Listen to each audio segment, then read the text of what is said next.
ಬಹಳ ಒಳ್ಳೆಯ ರೀತಿಯಿಂದ ಪ್ರಗತಿ ಪರಿಶೀಲನೆ ಸಭೆ ಆಗಿದೆ. ಜಿಲ್ಲೆಯಲ್ಲಿರುವಂಥ ಏನು ವಿದ್ಯುತ್ ಸಮಸ್ಯೆಗಳಿದ್ದು ಸುಮಾರು ಕಡೆ ಟ್ರಾನ್ಸ್ಫಾರ್ಮರ್ ರಿಪ್ಲೇಸ್ಮೆಂಟ್ ಮಾಡುವಂಥ ಸಮಸ್ಯೆನೂ ಇವತ್ತು ಇಲ್ಲಿ ನಮ್ಮಲ್ಲಿ ಇತ್ತು. ಈಗಾಗಲೇ ಅವರು ಸೂಚನೆ ಕೊಟ್ಟಿದ್ದಾರೆ. ಯಾವುದು ಕುಡಿಯೋ ನೀರಿಗೆ ಟ್ರಾನ್ಸ್ಫಾರ್ಮರ್ ಏನಾದರೂ ಸುಟ್ಟೋಗ್ಬಿಟ್ರೆ 24 ತಾಸಲ್ಲಿ ರಿಪ್ಲೇಸ್ ಮಾಡಬೇಕು. IP-ಸೆಟ್ಗೆ ಏನಾದರೂ ಟ್ರಾನ್ಸ್ಫಾರ್ಮರ್ ರಿಪ್ಲೇಸ್ ಮಾಡಬೇಕು ಅಂತ ಹೇಳಿದ್ರೆ 3 ದಿವಸಗಳ ಒಳಗಾಗಿ ಅವ್ರಿಗೆ ವಿದ್ಯುತ್ ಸಂಪರ್ಕ ಕೊಡಬೇಕು. ಅದರಲ್ಲಿ ಯಾವುದೇ ರೀತಿ ಶೋಷಣೆ ಆಗಲಿ ತೊಂದರೆ ಆಗಲಿ ರೈತರಿಗೆ ಆಗಬಾರ್ದು ಅನ್ನುವಂಥ ಒಂದು ಸೂಚನೆಯನ್ನು ಅಧಿಕಾರಿಗಳಿಗೆ ಕೊಟ್ಟಿದ್ದಾರೆ. ಸುಮಾರು ಕಡೆ ವಿದ್ಯುತ್ ಅವಘಡದಿಂದ ಸುಮಾರು 8 ಜನ ಇಲ್ಲಿ ಮೃತಪಟ್ಟಿದ್ದಾರೆ. ಅವರೆಲ್ಲರಿಗೆ ತತ್ಕ್ಷಣ ಪರಿಹಾರ ಕೊಡಬೇಕು ಅನ್ನುವಂಥ ಒಂದು ನನ್ನ ಮನವಿಗೆ ಸ್ಪಂದನೆ ಮಾಡಿ ಅಧಿಕಾರಿಗಳಿಗೆ ಭಾಳ ಕಟ್ಟುನಿಟ್ಟಿನ ಸೂಚನೆಯನ್ನು ಕೊಟ್ಟಿದ್ದಾರೆ.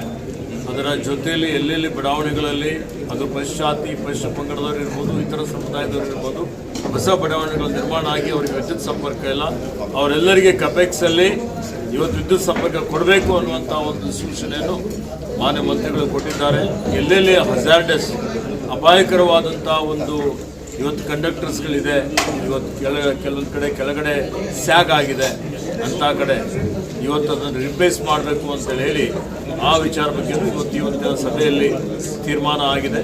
ಹಳೇ ಕಂಡಕ್ಟರ್ಸ್ಗಳೇನಿತ್ತು ಅವು ಯಾವ ಅಪಾಯ ಆಗ್ಬೋದು ಅಂಥವೆಲ್ಲ ರಿಪ್ಲೇಸ್ ಮಾಡಬೇಕು ಅನ್ನೋಂಥದ್ದು ಆಗಿದೆ.